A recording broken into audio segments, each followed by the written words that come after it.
প্রিয় ভাইরা মা বোনেরা, আজকে 13ই রমজান শুক্রবার জুমার দিন অথবা রাত যদি একটি ছোট্ট তাওবার দোয়া মন থেকে আপনি শুধুমাত্র একবার পাঠ করতে পারেন, তাহলে আল্লাহ পাক রব্বুল আলামিন আপনার জীবন যৌবনের যত গুনাহ আছে সমস্ত গুনাহগুলোকে মাফ করে আপনাকে নিষ্পাপ বেগুনাহ মাসুম বান্দা বানায় দিবেন ইনশাআল্লাহ।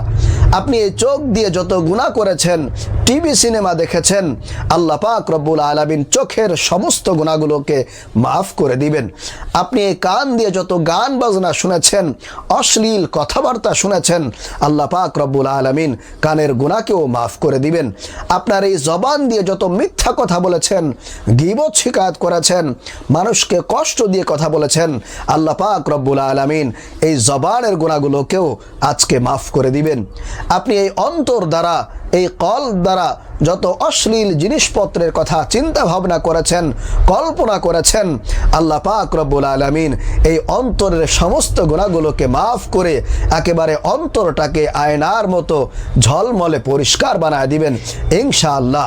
অর্থাৎ এক কথায় আপনি যদি ছোট্ট এই তওবার দোয়াটি আজকে শুক্রবার জুমার দিন অথবা রাত যে কোনো সময় শুধুমাত্র একবার যদি পাঠ করতে পারেন, আল্লাহ তাআলা আপনার এই চোখের গুনাহ, কানের গুনাহ, জবানের গুনাহ, অন্তরের গুনাহ সহ সমস্ত প্রকার গুনাহকে আল্লাহ সুবহানাহু ওয়া তাআলা মাফ করে দিবেনই দিবেন ইনশাআল্লাহ। আপনার জীবনে আর একটি গুনাহও থাকবে না। প্রিয় ভাইরা মা বোনেরা, এরপরে আপনাদের জীবনে যাদের অভাব অনটন আছে, দুঃখ কষ্ট আছে, পেরেশানি আছে, হতাশা আছে, অনেক বেশি যারা ঋণগ্রস্ত হয়ে পড়েছেন, ঋণের টাকা পরিশোধ করতে পারছেন না, অনেক মানুষ আপনাদেরকে কটু কথা বলছে, কিন্তু তারপরও আপনি তাদের টাকা পরিশোধ করতে পারতেছেন না, আমি বলবো আজকের এই জুমার দিন অথবা রাত একটি স্পেশাল দোয়ার কথা আমি আপনাদেরকে বলে দিব। এই দোয়াটি আপনি যখনই সময় পাবেন তখনই যদি পড়তে পারেন, ইনশাআল্লাহুল আজিজ গায়বীভাবে আল্লাহ পাক রব্বুল আলামিন আপনার ঋণ মুক্তির ব্যবস্থা করে দিবেন। আপনার পরিবার সংসার থেকে অভাব অনটনকে একেবারে চিরদিনের জন্য দূর করে দিবেন। আল্লাহ পাকের রহমত আপনার পরিবারের উপর থাকবে। আল্লাহ তাআলা দুনিয়ার মধ্যেই আপনাকে রিজিক দিয়ে একেবারে ভরপুর করে দিবেন ইনশাআল্লাহু তাআলা। প্রিয় ভাইরা মা বোনেরা, এবং আপনাদের যাদের মনের আশাগুলো পূরণ হচ্ছে না, দীর্ঘদিন যাবত আপনি নানান উপায়ে চেষ্টা করছেন, আল্লাহর কাছে দোয়া করছেন, মোনাজাত করছেন, কিন্তু আল্লাহ পাক রব্বুল আলামিন আপনার ডাকে সাড়া দিচ্ছে না, আপনার মোনাজাতকে কবুল ও মঞ্জুর করছে না, আমি আজকে জুমার দিনে আপনাদেরকে একটি দোয়া শিখিয়ে দিব।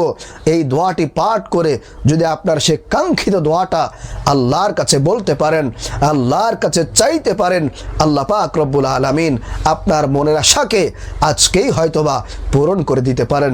আপনার ভাগ্যটা পরিবর্তন হয়ে যাবে, আপনার কপালটা পর্যন্ত আল্লাহ সুবহানাহু ওয়া তাআলা খুলে দিতে পারেন।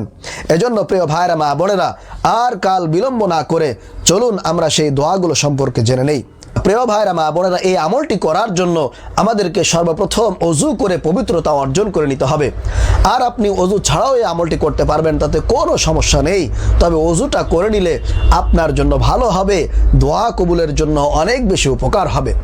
প্রিয় ভাইরা মা বোনেরা, সর্বপ্রথম আমাদেরকে ওযু করে পবিত্রতা অর্জন করে আমাদেরকে 3 বার দুরূদে ইব্রাহিম পাঠ করতে হবে।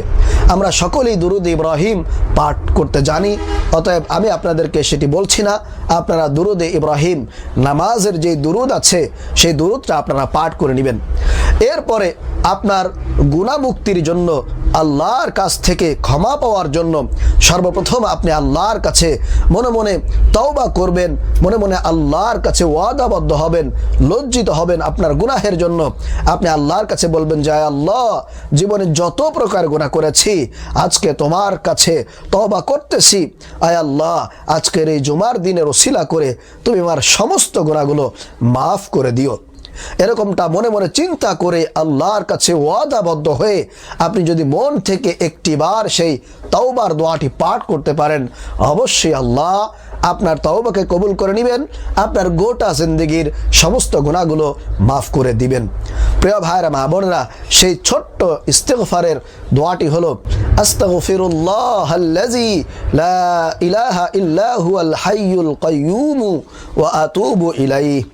আস্তাগফিরুল্লাহাল্লাযী লা ইলাহা ইল্লা হুয়াল হাইয়ুল কাইয়্যুম ওয়া আতুবু ইলাইহি। এরপরে প্রিয় ভাইরা মা বোনেরা, আপনাদের যাদের পরিবার সংসারে অভাব অনটন আছে, দুঃখ কষ্ট আছে, রিজিকের অভাব থেকে আপনারা বের হতে পারতেছেন না, তারা অবশ্যই আজকের এই দিন অথবা রাতে এই ছোট্ট দোয়াটি পাঠ করবেন। সেই দোয়াটি হলো, আল্লাহুম্মা ইন্নী আউযু বিকা মিনাল হাম্মি ওয়াল হাজানি ওয়া আউযু বিকা মিনাল আজজি ওয়াল কাসালি ওয়া আউযু বিকা মিনাল জুবনি ওয়াল বুখলি ওয়া আউযু বিকা মিন গলাবাতিদ দাইনি ওয়া কাহরির রিজাল। এরপরে আপনাদের যাদের দীর্ঘদিন যাবৎ মনের আশা পূরণ হচ্ছে না, আপনাদের দোয়া কবুল হচ্ছে না, আপনি আল্লাহর কাছ থেকে সেই কাঙ্ক্ষিত দোয়াটা কবুল করাইতে পারতেছেন না, আপনার মনের আশা আকাঙ্ক্ষাটা আল্লাহ তাআলা কবুল করছে না, তারা এই ছোট্ট দোয়াটি পাঠ করবেন। আল্লাহর নবী এই দোয়াটির ব্যাপারে নিজেই কসম খেয়ে বলেছেন যে এটা হচ্ছে ইসমে আজমের দোয়া। এই দোয়াটি পাঠ করে কোনো বান্দা যদি আল্লাহর কাছে বিশেষ কিছু চায়, আল্লাহ পাক রব্বুল আলামিন অবশ্যই তার চাওয়াকে কবুল করে নেন, তার মনের আশাকে পূরণ করে দেন। প্রিয় ভাইরা মা বোনেরা, এই দোয়াটি আপনারা একবার পাঠ করবেন, এরপরে আপনার সেই কাঙ্ক্ষিত দোয়াটা আল্লাহর কাছে বলবেন, চাইবেন, অবশ্যই আল্লাহ তাআলা আপনার মনের আশাকে পূরণ করে দিবেনই দিবেন ইনশাআল্লাহ। সেই দোয়াটি হলো, আল্লাহুম্মা ইন্নী আসআলুকা বিআন্নী আশহাদু আন্নাকা আনতাল্লাহ লা ইলাহা ইল্লা আনতাল আহাদুস সামাদ আল্লাযী লাম ইয়ালিদ ওয়া লাম ইউলাদ ওয়া লাম ইয়াকুল লাহু কুফুয়ান আহাদ। এই দোয়াটি আপনারা পাঠ করবেন। প্রিয় ভাইরা মা বোনেরা, আশা করি আপনারা যদি এই ছোট্ট কয়েকটি আমল আজকের এই শুক্রবার দিন অথবা রাত যখনই সময় পাবেন তখনই যদি করতে পারেন, আল্লাহ সুবহানাহু ওয়া তাআলা অবশ্যই আপনার মনের আশাকে পূরণ করবেন, আপনার অভাব অনটনকে দূর করবেন, ঋণ থাকলে ঋণ মুক্তির ব্যবস্থা করে দিবেন এবং গোটা জিন্দেগির সমস্ত গুনাহগুলো মাফ করে আপনাকে নিষ্পাপ বেগুনাহ মাসুম বান্দা অথবা বান্দি হিসেবে কবুল ও মঞ্জুর করে নেবেন। আল্লাহ তাআলা আমাদের সবাইকে এই ছোট্ট আমলগুলো করার তৌফিক দান করুন, আমিন।